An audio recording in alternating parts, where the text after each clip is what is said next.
Maybe leave your notebooks at school. All right. OSC computer training. All right, we are just 30 seconds away from getting rolling here. We'll see if we have people that are dialing in today.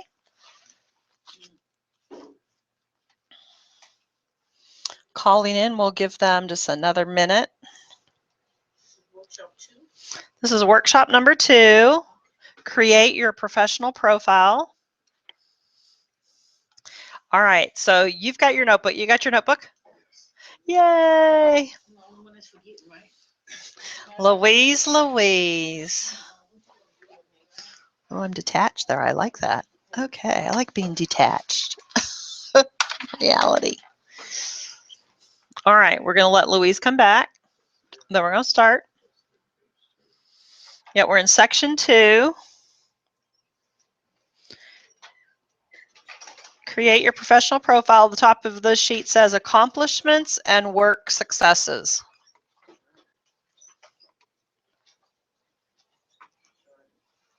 Where's my mouse? Obviously over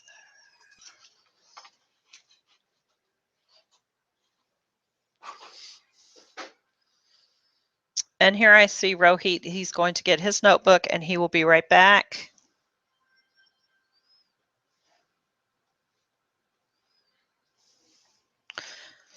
How's school coming along this week?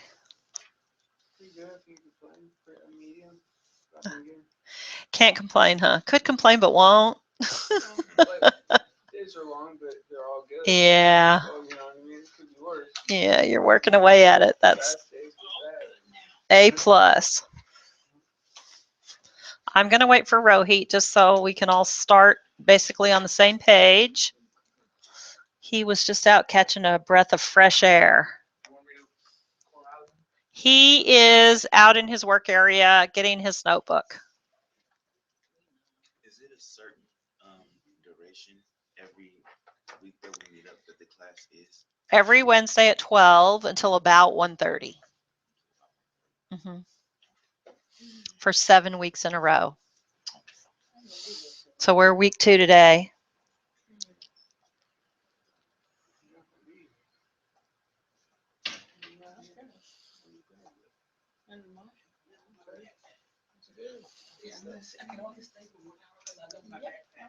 Okie doke. Do you have a handout for today? Oh, you do have your book? Okay.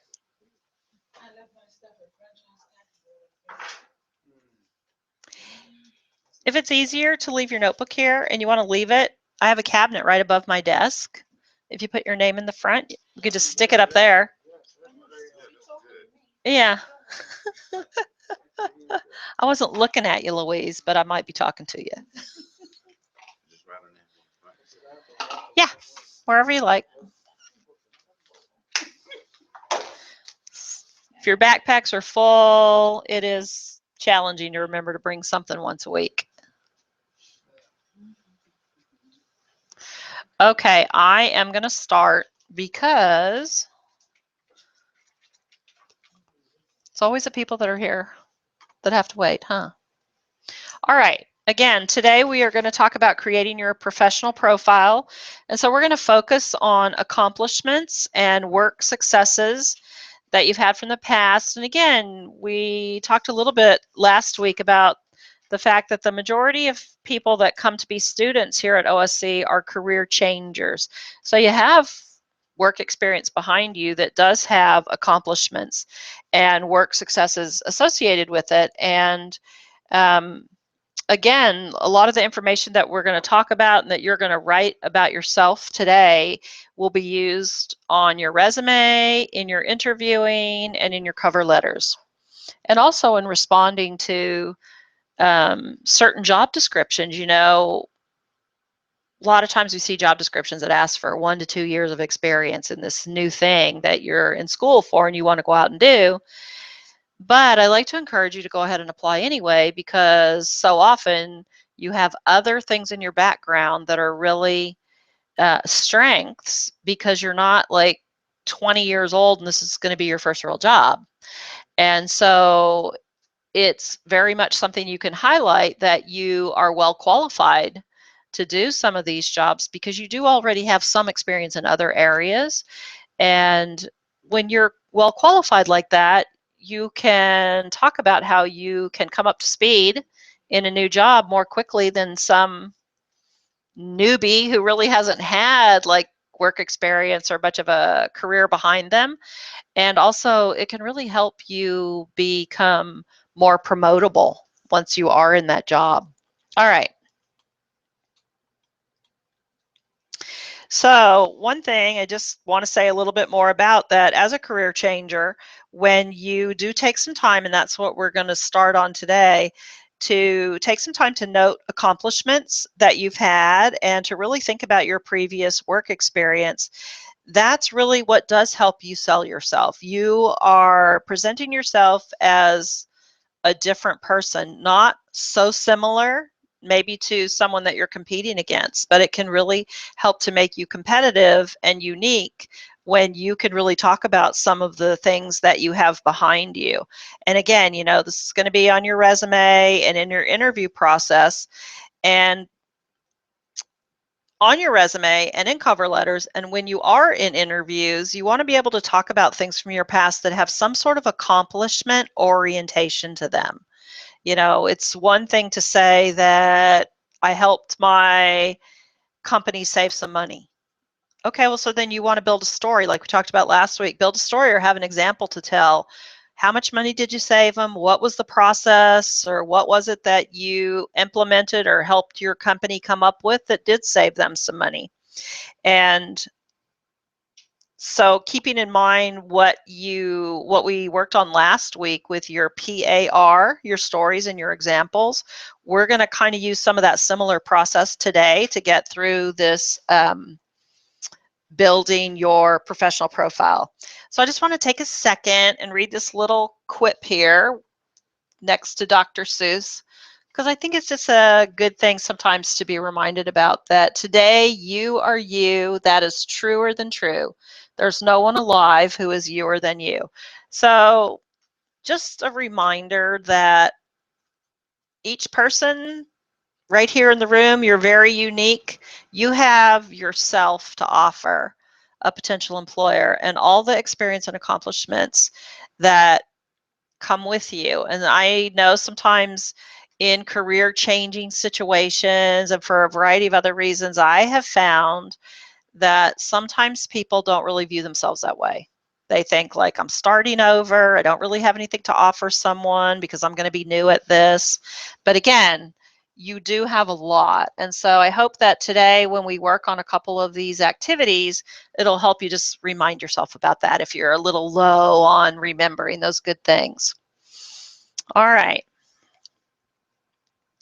There are, on page 1 here, in the middle of the page, it says use this worksheet, which is going to be something that we're going to do in just a moment.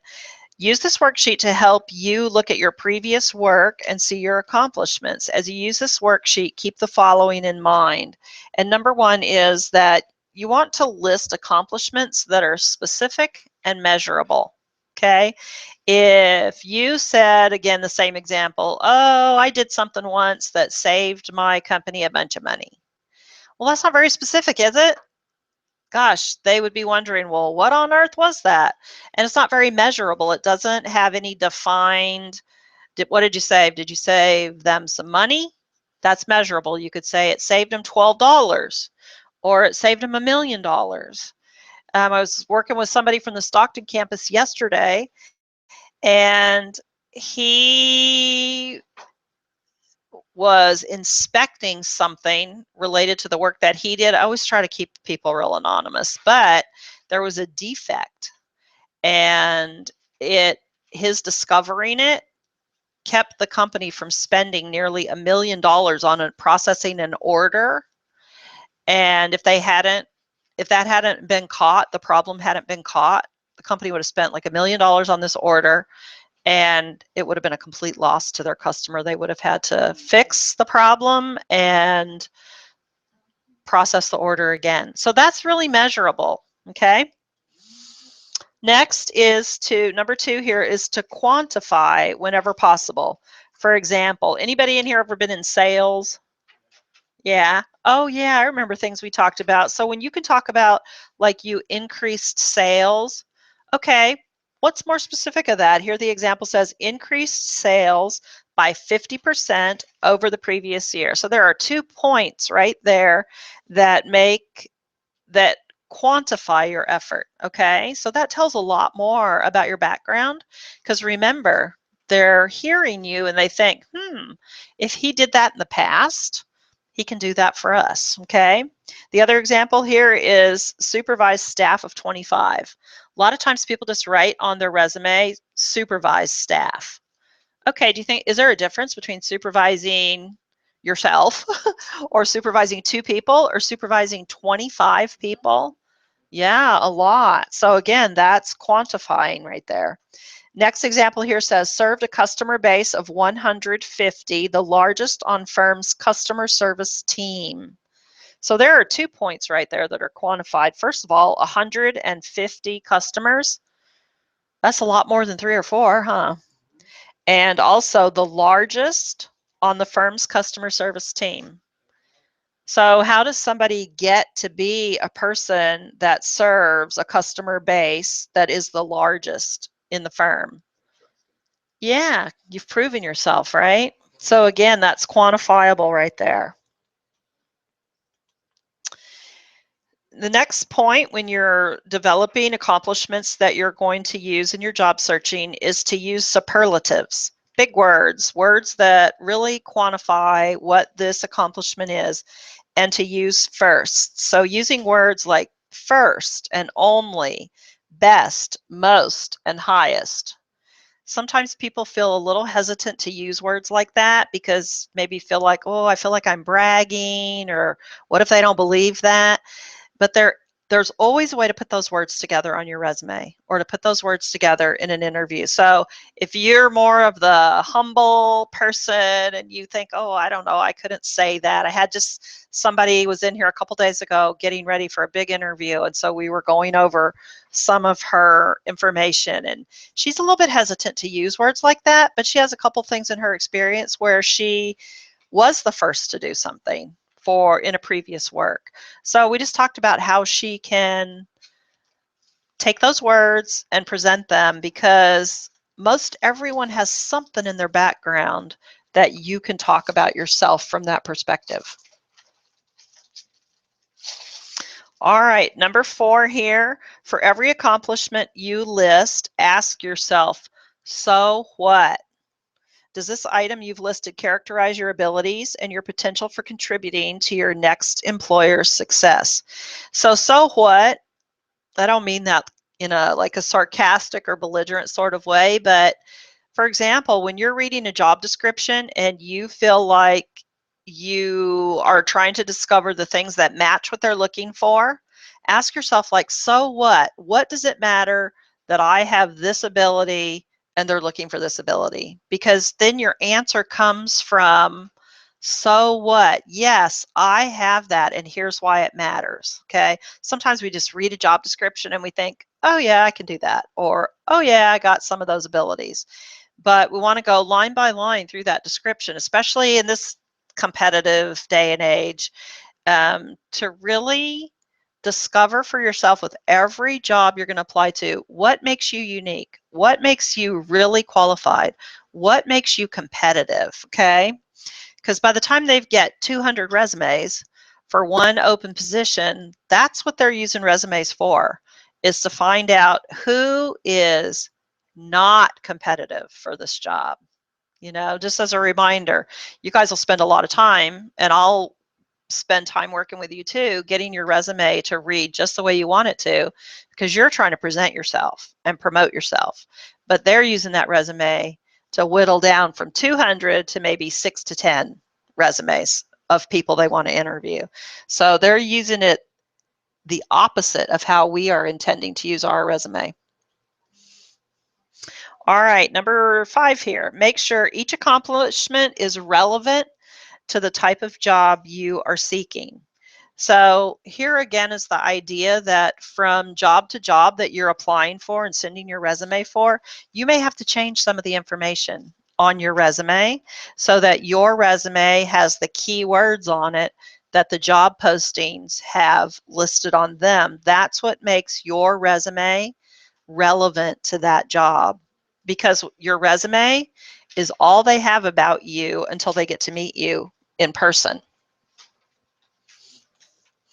This is just a little side note here. Again, just kind of a reminder about this really ever becoming more popular style of interviewing called review the resume. You could go into an interview and the only thing this interviewer has in front of them is your resume. Used to be a long time ago, companies would have preset sets of questions, and the interviewer had a responsibility to ask every question and handwrite your response. But a lot of times now, all they have is a resume, and they ask you only a handful of questions. Your first job, they may say, tell me a little bit about that job. It's wide open for you to say whatever you're going to say. But in your preparation to interview for that job, you've read the job description and you've looked at your experience as it can match what they're looking for. So you know exactly what you're going to say. If they say, well, tell me about that job. Well, you don't want to tell them things unrelated to what they're looking for. Okay. And then they may say from each job description, say from the first one, they may say, tell me about a problem that you had when you were in that job. What did you do? What was the outcome? Okay. That's using your stories and your examples and using that PAR format we talked about last time to put your stories together. Then maybe from your next job description, they may ask you, tell me about an accomplishment. They may ask you, tell me about a team project you worked on. They may ask you, tell me about a problem you had. What happened? How did you handle it? Not always positive questions, you know. So again, taking the time to really understand this concept of interviewing the resume and being ready for that. Okay. Also, this is just a note for veterans. We do have one. Thank you, Stephen. Have you had a chance to look at this military skills translator?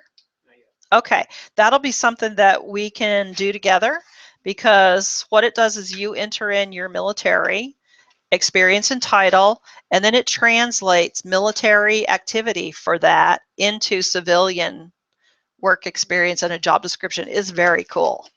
You'll like seeing it. So we'll be doing that when you get ready for your resume, which is like next week. Okay, so now we're on page 2. Man, moving right along, huh? Page 2. No, it's not going to look like that. Sorry, I'm going to go back. Forget this slide right now, okay? The next 2 pages, pages 2 and 3, you see there are 19 questions. Okay, we are going to go through each one, but I'm going to tell you what, we are going to go through them at about the pace of about 1 minute each. This is not a place, we're going to do an activity here. It's not a time to make a lot of notes. It's a time to write down whatever jumps into your mind. You know, when you play a game or you do something, they say, just go with your gut instinct. Don't sit and think or stew about it. Okay, that's what we're going to do right now. What were you asking? So we're going to answer each question. But not really answer the whole thing. Everybody's going to work silently unless you have a question or you want to share something, which I appreciate. Okay. Otherwise, this is just an exercise or activity to just write down the first thing that comes to your mind, and then later on your own, you might go back and fill in some more details. And these are things that your answers to these 19 items can end up on your resume, cover letter, in your interviewing. So we're going to base this on one specific job? No, whatever job pops into your mind after. I'll just read each item out loud, because, for example, number 1 starts off in this job, but that means whatever job pops into your mind. Okay, so number 1, in this job, what special things did you do to set yourself apart? How did you do the job better than anyone else did, or than anyone else could have done? So I'm just going to read it out loud, and then I'm going to be quiet for about a minute. while you think of whatever pops into your mind.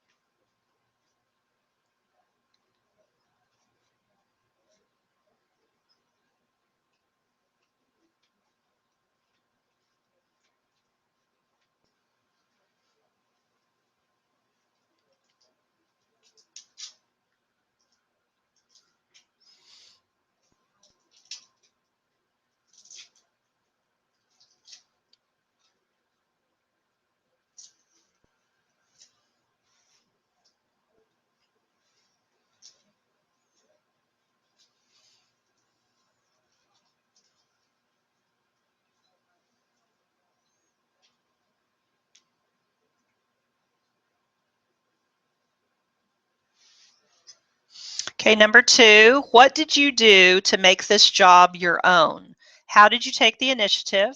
How did you go above and beyond what was asked of you in your job description?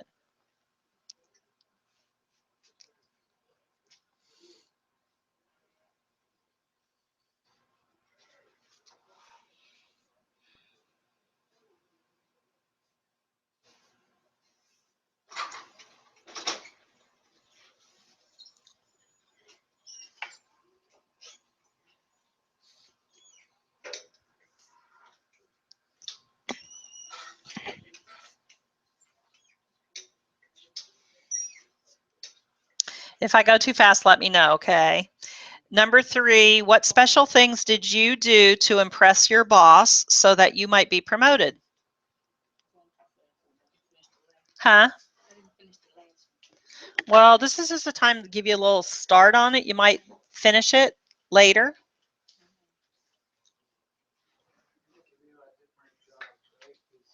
Yeah. Whatever job pops into your mind first.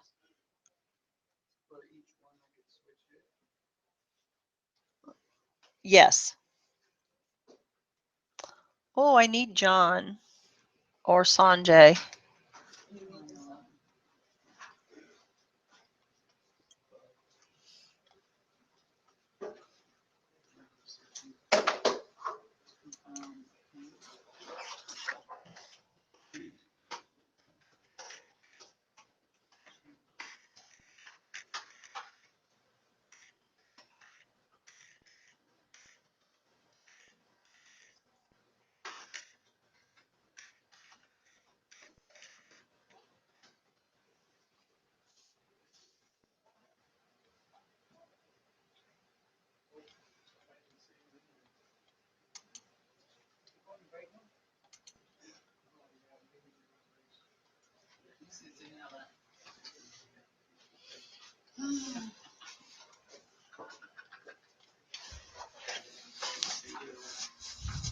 Huh? Oh, you were looking? Thank you.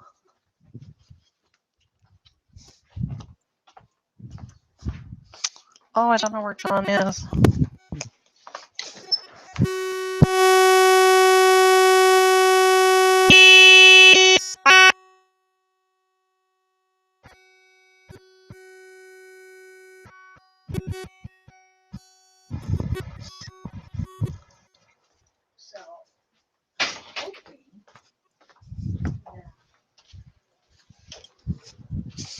Oh, you're on the right sheet. We're on number 4. Okay. This will then just sit tight and it'll just take us a few minutes here. Number 4, and were you promoted? Rapid and or frequent promotions can be especially noteworthy. I typed that, but I don't even know how to send it. Okay, so it didn't, it's not broadcasting on the workshop. So if I stop this workshop, I won't be able to get back to it because it's already 20 minutes over. So I'm gonna have to just tell them that they'll have to watch the replay.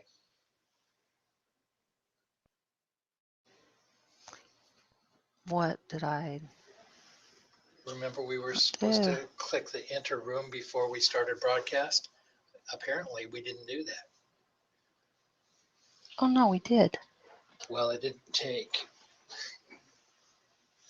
because it was still on Interroom after we started the broadcast, and I saw that.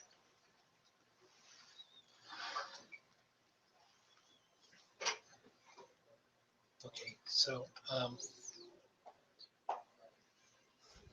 Number 5, how has the organization benefited from your performance? How will you leave this employer better off than before you worked there?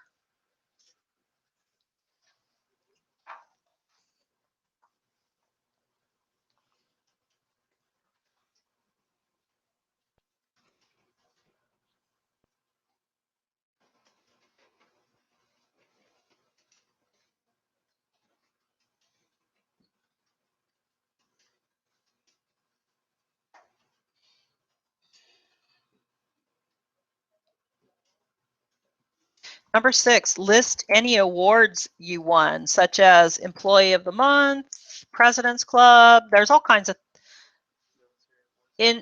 military awards, definitely.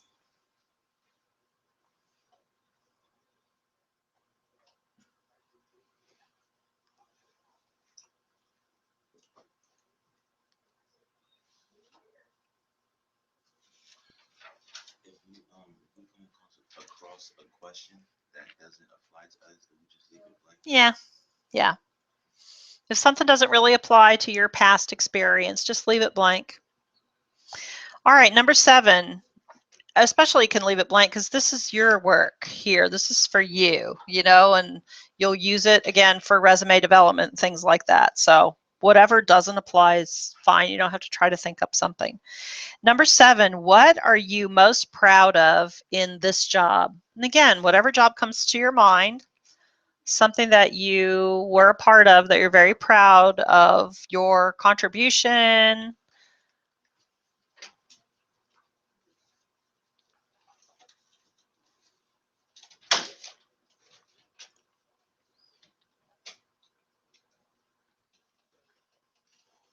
Number 8, check your annual performance reviews for this job. Provide below any glowing or even complimentary quotes from your reviews. Did you consistently receive high ratings? So I don't know if you're like me, but I don't have one piece of paper in my garage or in the filing cabinet at home from any previous performance reviews through my adult working life. But a good idea to start saving them. Okay, they can be valuable in the future. Okay, there's Louise. She's got them all. That is a A+ right there. But you don't have to have those papers in order to talk about them on your resume or to tell about them in a job interview, but you might remember something. I'm going to tell you what I got on an annual review once. This is back when computers were brand new in offices for the most part. And we had 3 computers back in the back of our office in a room all by themselves. You didn't even have to walk by them if you chose not to. So in my review, it said, in the next year, turn on a computer. I was afraid to turn it on. I was pretty sure it was going to explode. And now you think like we can't even do without them, huh? All right. Number 9, have you received any complimentary memos or letters from employers or customers? Also, it could be coworkers. Provide below quotes from these letters that support your accomplishments. So sometimes you don't get one of those certificates with the gold foil around the edges that you could frame and hang on the wall if you wanted to, but you get a nice note from a coworker. And it really, you think, wow, they really identify, they really see who I am. Because you can tell about that. And it also can help you build your soft skills, your list. Number 10, what tangible evidence do you have of accomplishments? publications you've produced, products you've developed, software applications you've written. So tangible means something you could hold in your hand or something that somebody else could see that you could show, okay?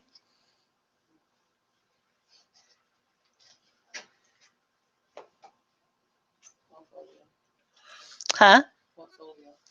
Yes, for the folks in the graphic design program, they develop a portfolio that shows their style and work they've done. They can put it together on paper in a notebook, but what's really the going thing these days is to have it on the internet. Yeah.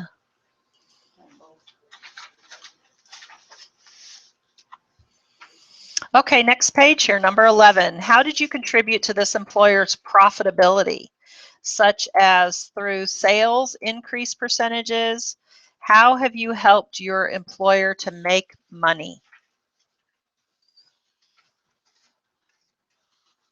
Again, what you think of could be based on something that you know was helpful and saved your employer money. You might not have received a special recognition for that, but maybe like you and your supervisor, or you and the company owner or something talked about like, wow, that's really going to save us some money over the years. Something like that, okay?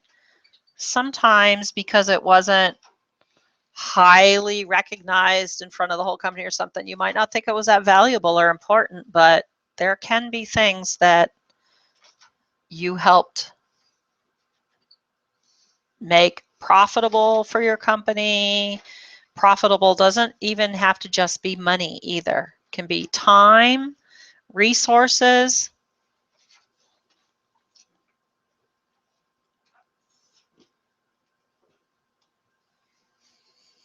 Number 12 here, how did you contribute to operational efficiency in this job, such as through cost reduction percentages? How did you help this employer or a part of the organization to save money, save time, or make work easier? So number 12 is kind of like just what I was saying just a moment before it. So even think of like maybe you did something that helped make work easier for someone else or a work process for yourself. And then whoever would come along after you in that job, I see that must have struck a chord. I see people writing something on that one.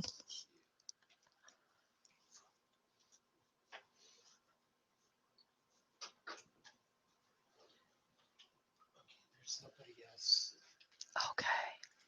on the view. Oh. 13. How did you contribute to productivity, such as through successfully motivating your team? Okay, I don't want you to think like, well, I was never the head of a team. How many people can be in a team? Yeah, 2 to 2 million. But what do they say? There's no I in team, so it's more than just I. 2 or more.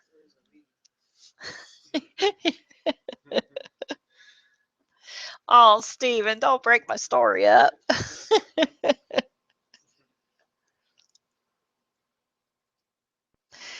So, you know, some days on a dark, rainy day, that team could be the 2 of you.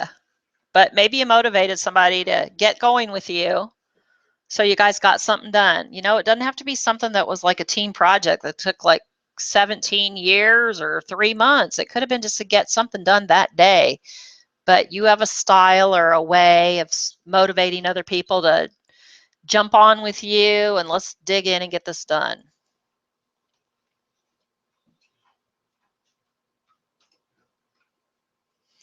Number 14, how did you help make your company more competitive?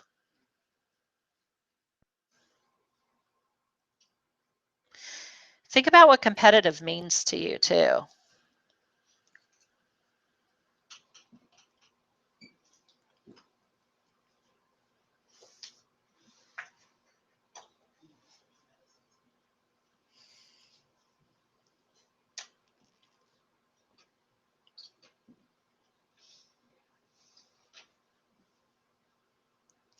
Number 15, how did you build relationships with internal and or external customers?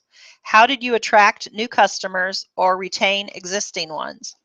So if you're sitting here thinking like, oh, I've never really had customers that I've worked with, I like to put out there that we all have internal customers. That's our coworkers, our supervisors, bosses, you know. When we view the people that we work with on a daily basis as our customer, it can help us, you know, think about like, what attitude am I going to bring here? Okay.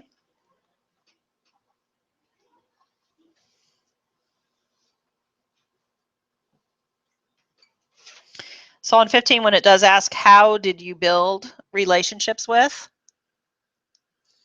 Sometimes it's not really like such an overt thing. Like you didn't bring the muffins in. I think of Richard. He's an IT student.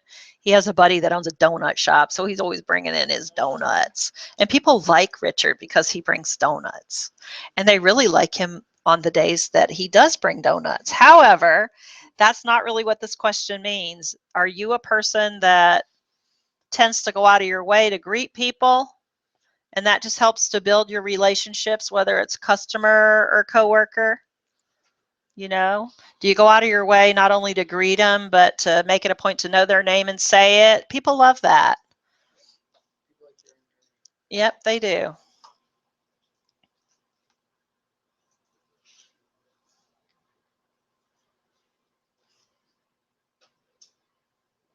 Number 16, how did you help expand the business? Wow, that sounds like a really big, monumental thing you must have done, right? But you help people expand businesses in small ways every day by being supportive of, say, a new thing that your boss wants to do. That helps expand the business because maybe you help keep up the morale when the going gets tough. Maybe you offer to do something extra to be supportive. So it's not always these huge ways that we respond to these things. It can be about our attitude and about what we want to call the little things, but offering to stay late once in a while to do something extra, that's not a little thing. Over time, that's a really valuable thing that counts. Number 17, how did you help the organization fulfill its mission statement? Mission statements used to be like a real big concept that companies wanted their employees to follow.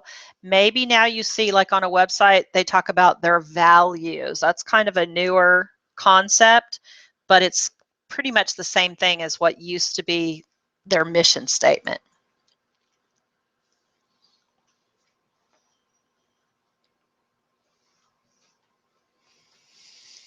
Number 18, if you had to be the writer of a letter of recommendation about you from your boss, what would it say? So think of your best working relationship ever. If you were going to write that letter for your boss and it was about you, what would they say? What's the first thing that pops into your mind they would say?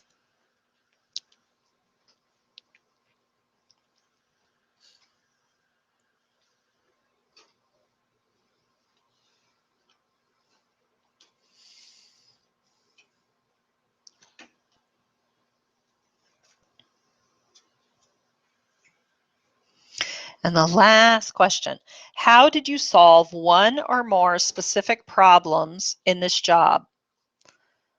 What were the problems, or what was a problem or challenge that you or the organization faced?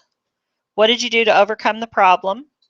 What were the results of your effort? And again, here's a little hint to use that PAR process we talked about last week in describing your situation or problem or challenge. Tell what action you took and what the result was. And again, you can just give yourself a quick note here just to remind yourself that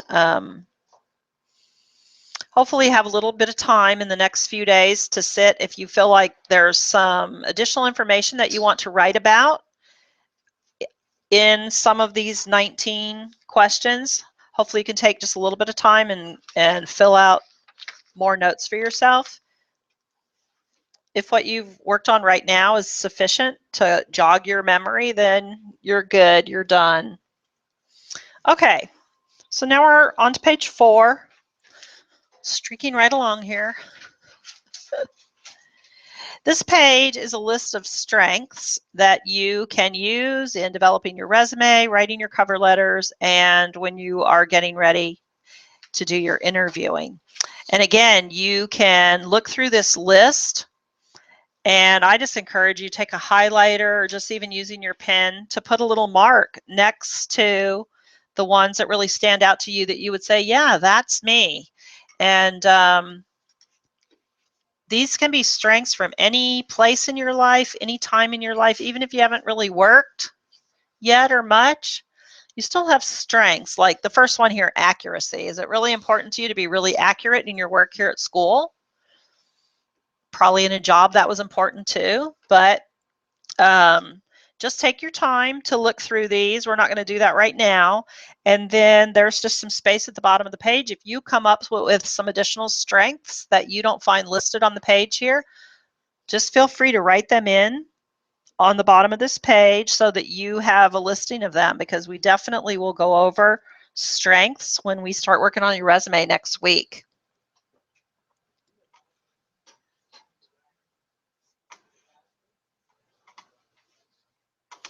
Lost my mouse again.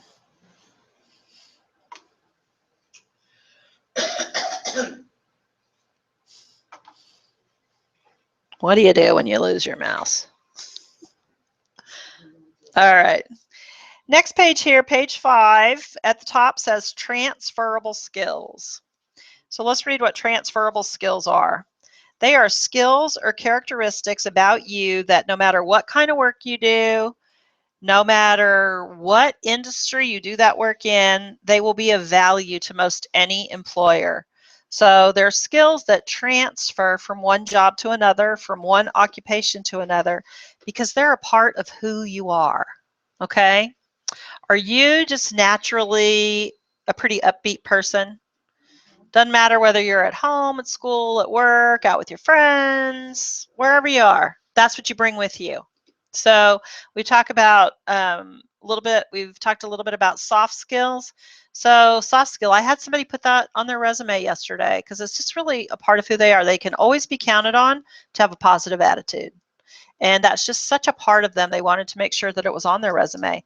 So transferable skills, a lot of times we do think of those mostly as our hard skills, okay? But they do also include our soft skills, the characteristics about us. So when we're talking about transferable skills, here's just a little listing on this overhead here of what could be one person's set of transferable skills, things they want to identify about themselves. So learning, do you feel like you're a good learner, a quick learner, or a lifelong learner? Maybe you feel like you're not necessarily the quickest learner, but you appreciate the value of always learning something new, which is gonna, what? Okay. So put on this worksheet right here, it says transferable skill. It says from resume to job posting. I'll talk about that in a second, but put your aptitude down there. IT, are you good with computers? You know? So where do we use computers? You might feel like you're pretty good just working around at home, you know? And then you come to school and you find out, I am great. Or you find out, not as great as I thought I might be. So you got to work on it a little bit. Yeah, but you can always update your list of transferable skills as you bring new things into your life. What about self-management? Are you good at managing your time? Self-management could include such a variety of things. It could be like arriving on time to work, you know, being dependable that way. However you define that. Are you self-management? Are you a person who takes your work to heart in such a way that you are always open to thinking about new ideas? Okay. Critical thinking.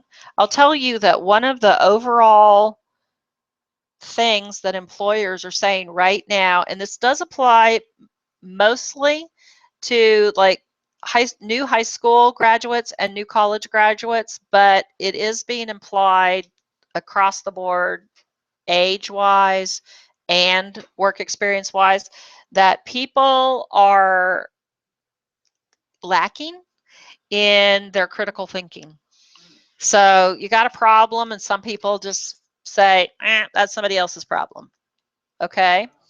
And so what employers really are looking for are people who can identify something that's going on that needs to be responded to, because they're not all problems. Sometimes they're just challenges. And a person who can identify resources that they can go to find information, and then put all the information together and produce something from it, come up with a solution or an action to be tried. So employers are saying that they're finding that sort of thing really lacking. Information handling. Oh, there, I got ahead of myself. There you go, right there. Handling information that you do have disposal to. What are you doing with it? Numeracy, that's math skills. Employers are really talking about people are not having good numeracy skills, good math skills, and you think to yourself, like, what do I need that in? But it's pretty prevalent in this day and age, especially working on computers.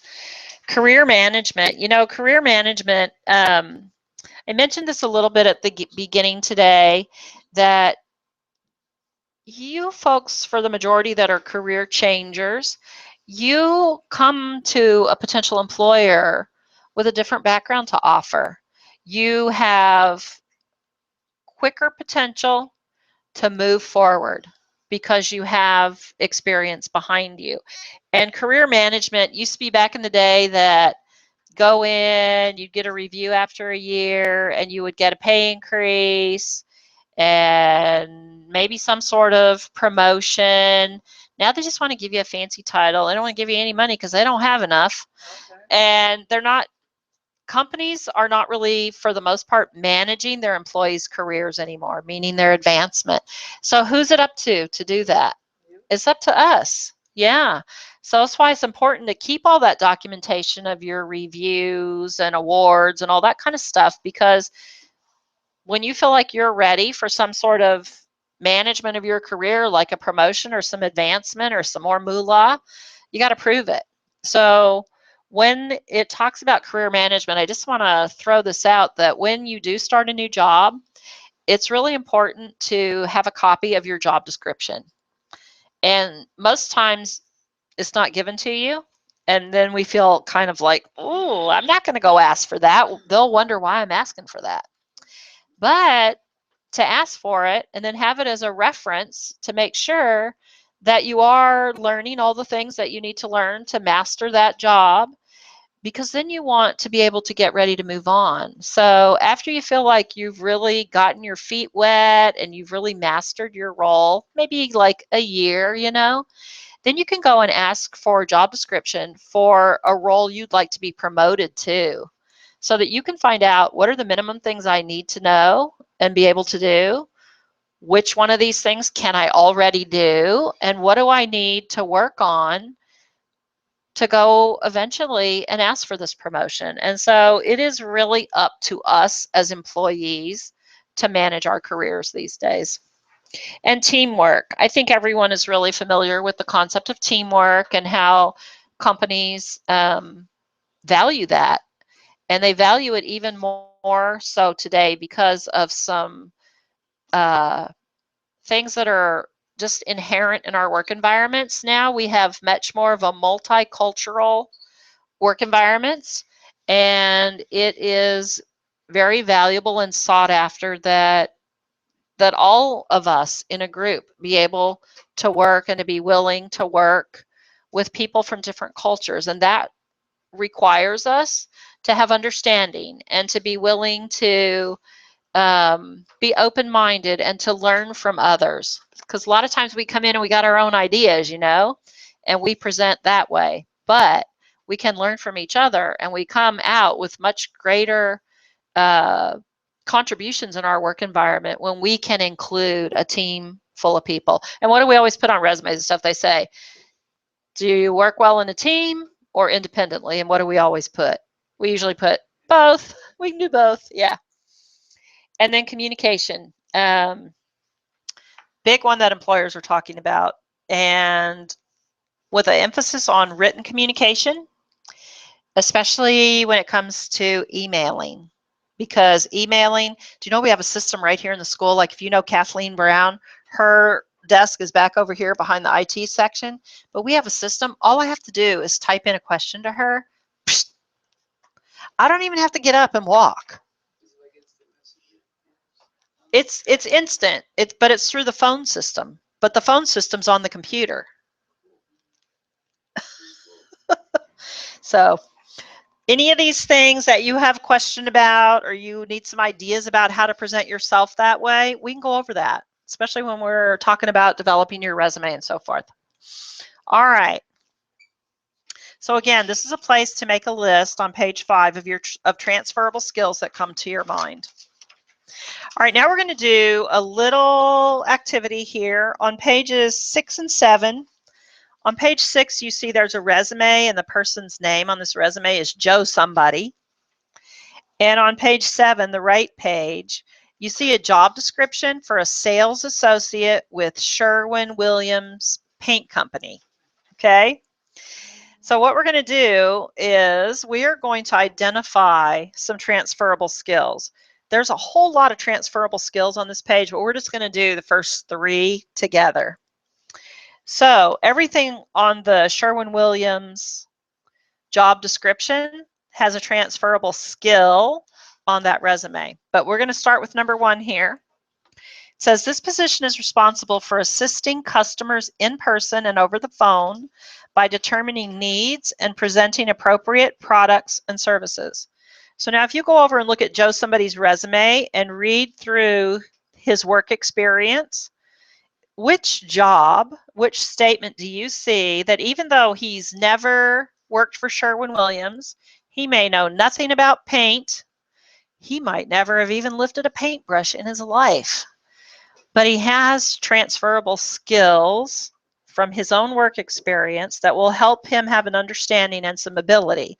So where do you see something in a job description that would be a transferable skill to assisting customers in person, over the phone, determining needs? As a laborer? Okay. Assistant photographer? On the assistant photographer, it says served clients down on the 4th bullet, served clients by listening to their ideas, helped set expectations. Okay. So back on the job description, the second item here says this involves ensuring that sales transactions are completed accurately, maintaining accurate work order files and formulas, pulling appropriate products from the sales floor or warehouse, and tinting and mixing them to customer specifications.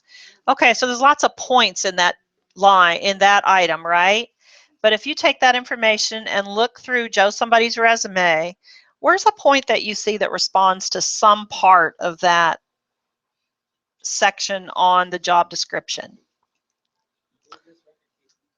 Record keeping, yeah. Projects include remodeling, placing plumbing, fencing, building. Customer service for sure. That stuff, yeah, labor, it's a little bit of everything. Uh-huh. Yeah, this person, I actually know this person. His name is not really Joe somebody.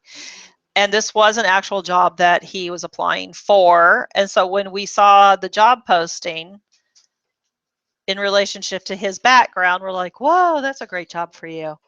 All right, the third one, this position will also, oh, I want to say something else about number 2. When you get down to his team member description, working in a restaurant, you know, it talks about his customer service, taking accurate orders, handling payment transactions, etc. And the third one down here, this position will also stock shelves and set up displays, clean store equipment, load and unload trucks, may also assist in making deliveries if necessary. So what do you see on Joe's resume that would be transferable experience to respond to this third item, stocking and setting up displays, etc.? Cleaning equipment. It's all real physical, right? Physical labor type of thing. So which job under his work experience seems to give an indication that he's familiar with physical work? Requirements, yeah, it's big, you have to 50 pounds frequently. Yeah. So if he's saying stuff like I rearrange, kitchen appliances, Mm-hmm. I restock and maintain food and stuff like that, then those are all good things, right? Yeah. Yeah. Labor too. Not a stranger to physical work, physical labor, right? Okay. So that I just wanted to take a few minutes to look through this because this is how you can help yourself prepare to send out your resume and get ready for an interview. You read a job description and you look through the items and then you think about yourself. You have your resume in front of you and you look through your resume and you ask yourself, all right, here's an item they're asking for, say about stocking shelves, and you ask yourself, so what that I can do that? What is that going to mean to the employer? And then you go back and you match up what they're looking for with what you have to offer, and that answers that so what? So what that I can do that? How is it going to meet their need? And that's how you will work to prepare information to present about yourself. All right, let's turn the page here to page 8. This is a list. So far you've gotten quite a few lists of stuff, huh? So this is another list, and these are transferable skills that you can refer to. And again, this is not an exhaustive list. There's some spaces at the bottom to write in other transferable skills that you might know or discover about yourself, and you just want to keep note of them. There's a place to do it right there. So I would like to ask you to take like a minute, and I just want you to sort of speed read through the list, these 3 columns, and circle the top 3 that you identify with for yourself. This is one of those go with your gut.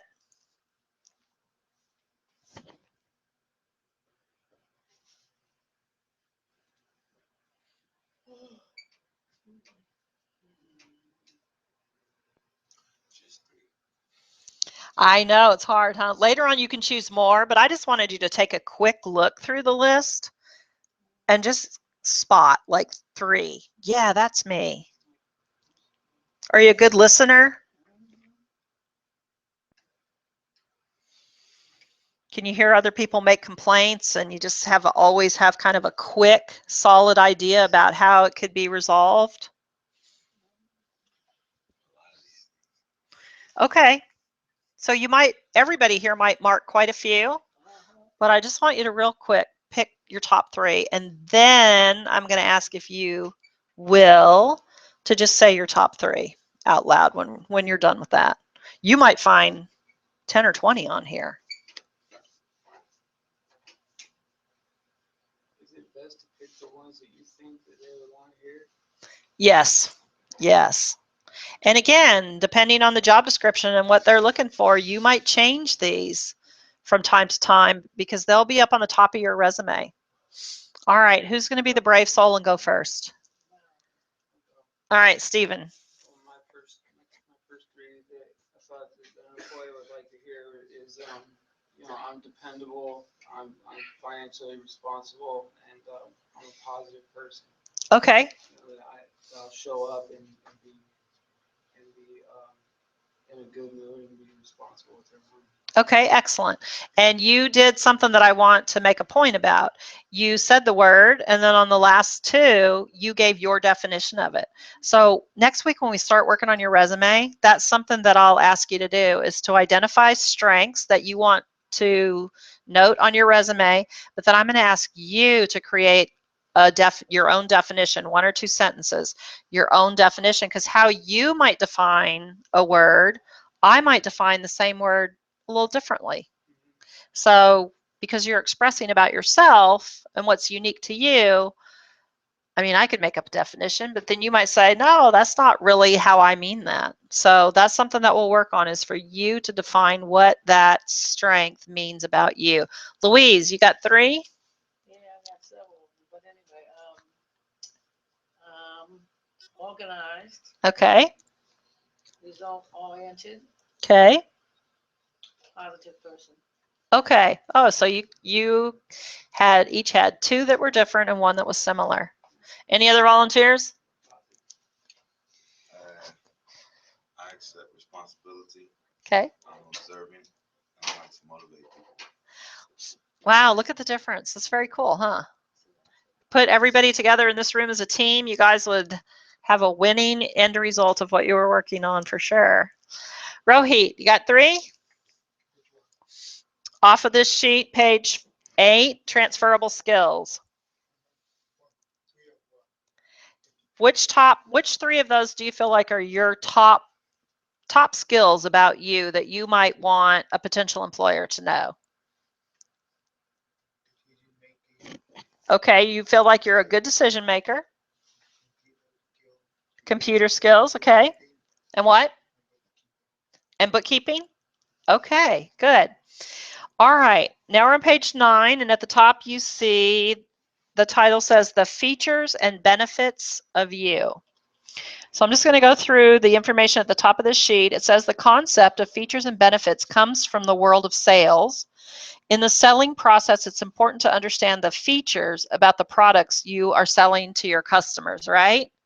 Well, if you ever go to a store and they like got 100 refrigerators for you to look at, how do you choose, right? Because you got certain features that you're interested in because you perceive that you're going to be benefited somehow, like the water, you can push the button on the outside of the door, right? Perceive that as a benefit of some sort. Even more important is to be able to explain to your customer the benefits about each feature. This concept will help you educate your customer and ultimately have your customer want to purchase your product. Keeping that concept in mind, switch your thinking to the idea that a potential employer is your customer and you are the what? You're the product, right? You have many features. That means knowing what characteristics, skills, abilities, education, and experience are of importance to a potential employer.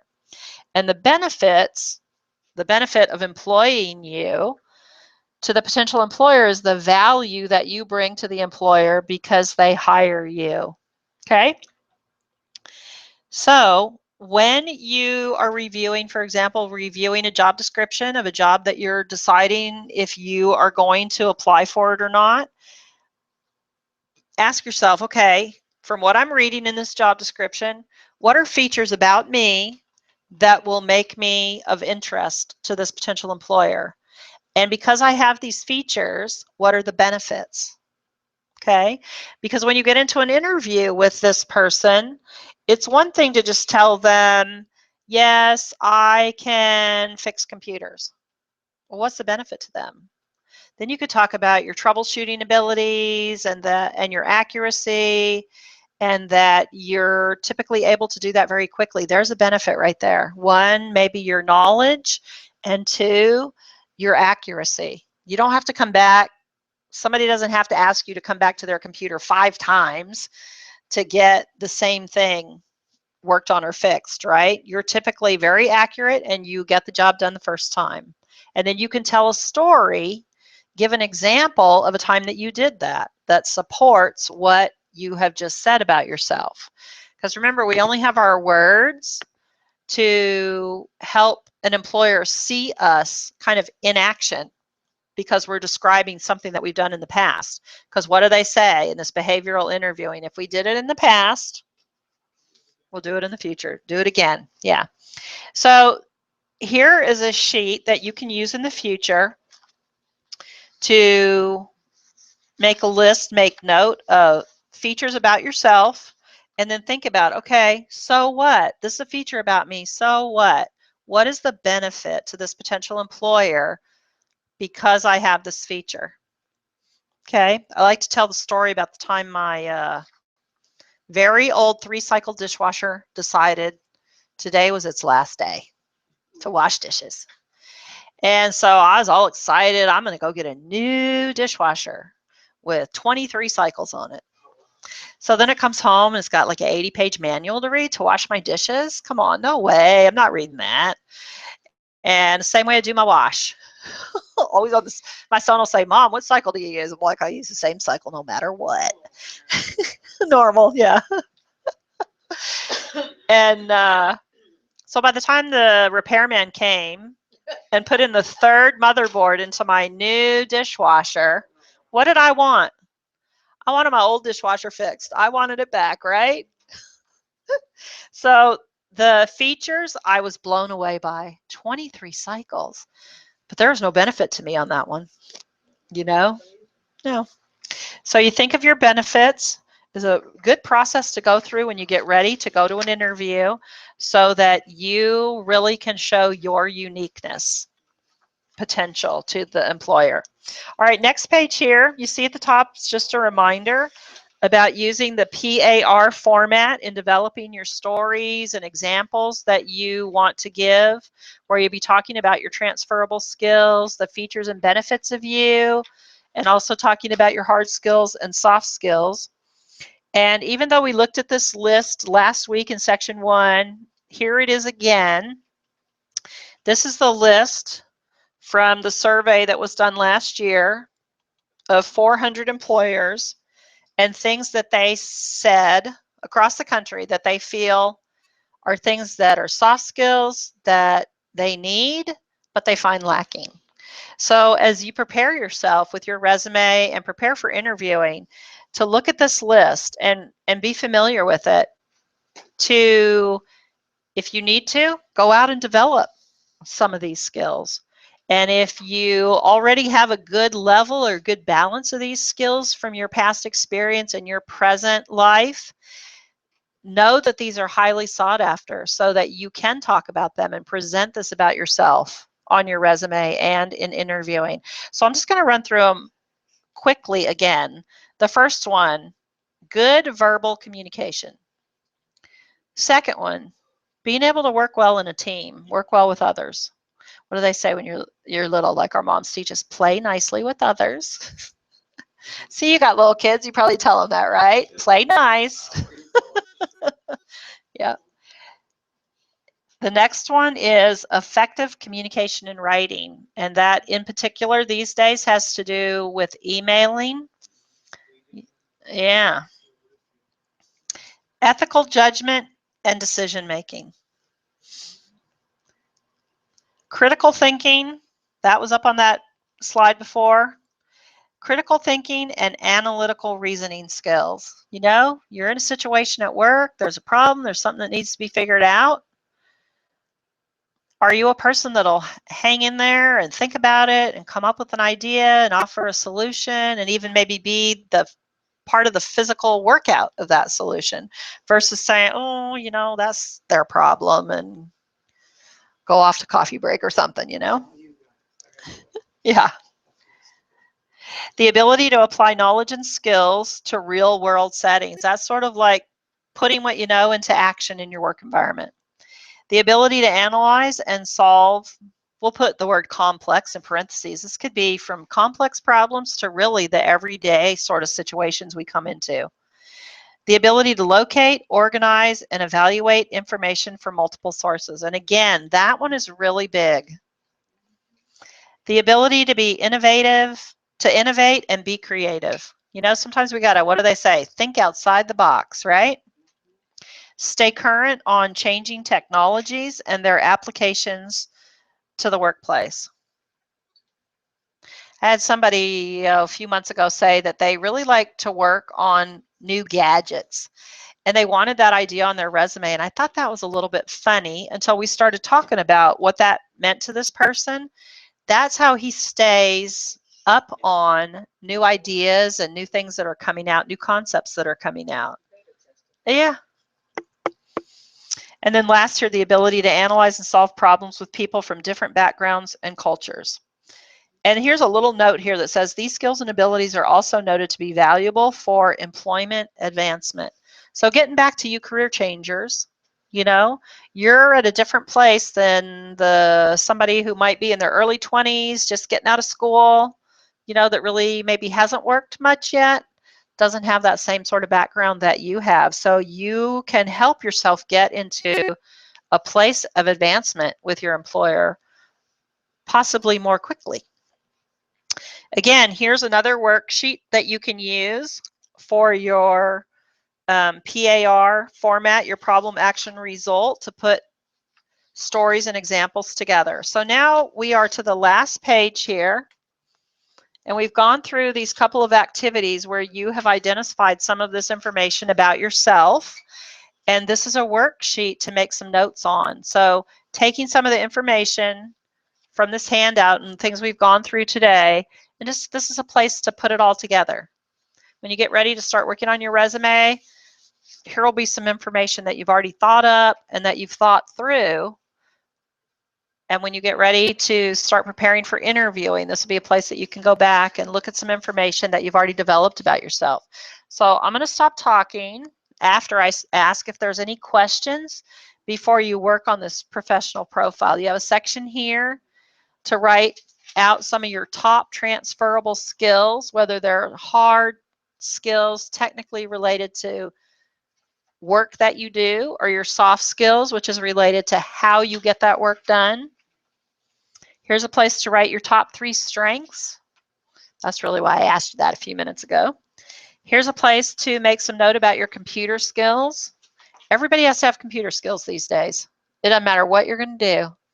I might have said this in here last week, but I think it was Louise that was telling me actually a few weeks ago, you had read a story in the New York Times about, was it you? About a doorman? Oh, I thought it was you. A doorman. It was a job posting for a doorman at a big building. I don't know whether it was a hotel or, you know, like in New York, it's apartments they live in. But they had to have quite proficient database skills, like Excel skills, because it was wanted that they would keep track of lots of information about the people that came and went, or the tenants that lived there, or, you know, where would you ever think that, right? What do we think of the doorman as greeting people and assisting them coming and going? And but they had to be keeping track of lots of information. Yeah. So that was just like such a surprise. I thought it was you that told me that story. And here's a section right at the bottom of this professional profile page to list some professional achievements that you've had. Okay. So that's achievements in your work experience. So if you have a question, feel free to ask it. Otherwise, I'm just going to be quiet here for a few minutes while you start to fill this sheet in. You might not get all of it filled in today, but I just ask you to start.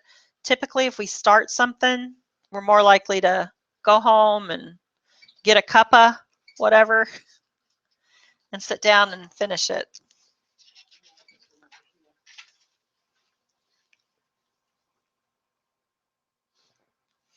Rohit, you identified your top 3 strengths. You see right here in the middle of the page. You can write them down right there. Okay. Well, we can talk, you and I, we can talk about that a little bit. When you are in school as a soft skill, when you're in school, what makes you successful day to day in doing your work? Are you committed to getting here on time every day? Yeah, that's one thing I've noticed about you.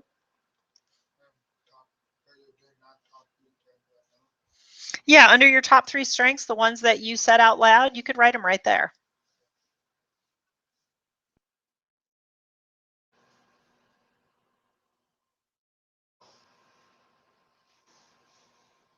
And like you guys noted, you could have 10 or 20 things on that sheet that are really strengths, you know.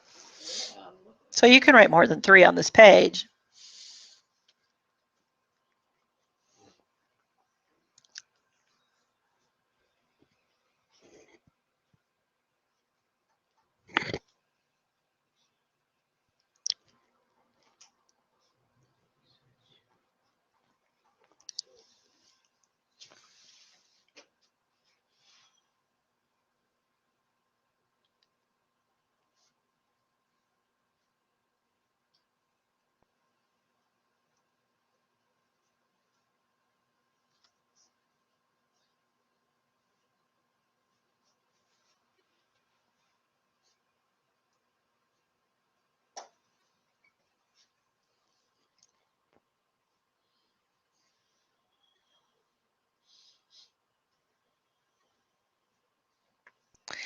And for folks that started school since January 1st to fill out this page, that's the assignment that goes with this week. And so, you know, if you just want to like show me next week that you worked on it, that's great. Remember, this is like. I'll show you like what we got down. Yeah. So remember, it doesn't have to be pretty. Grammar and punctuation doesn't count. It's okay. Tell me. The one you're working on that's in front of you right now, that's to do. That's to do from today until next week. I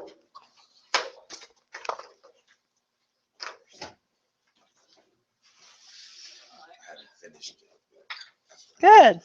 Okay. All right. Thank you, guys. See you next Wednesday, and we'll start working on resumes. Okay. And Rohit, you know what? We can create a great resume for you, even though you haven't worked yet. Okay. Next Wednesday, 12 o'clock. Okay.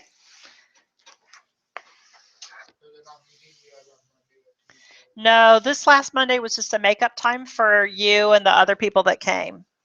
Okay. Otherwise, it's each Wednesday for 7 Wednesdays in a row. So today was number 2. Next Wednesday will be number 3. Okay. Same time, 12 o'clock. Okie doke.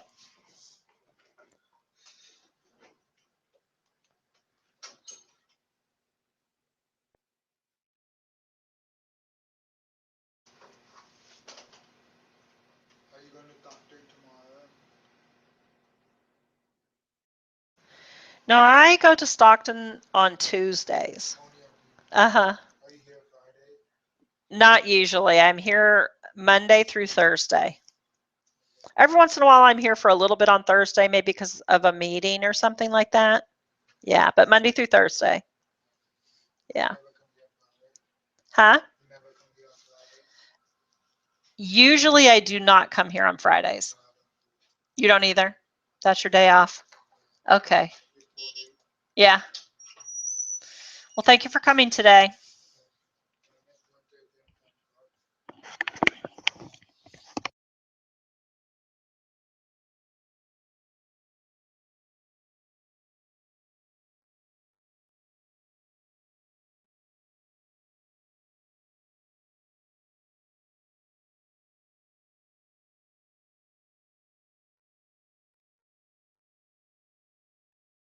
Worked.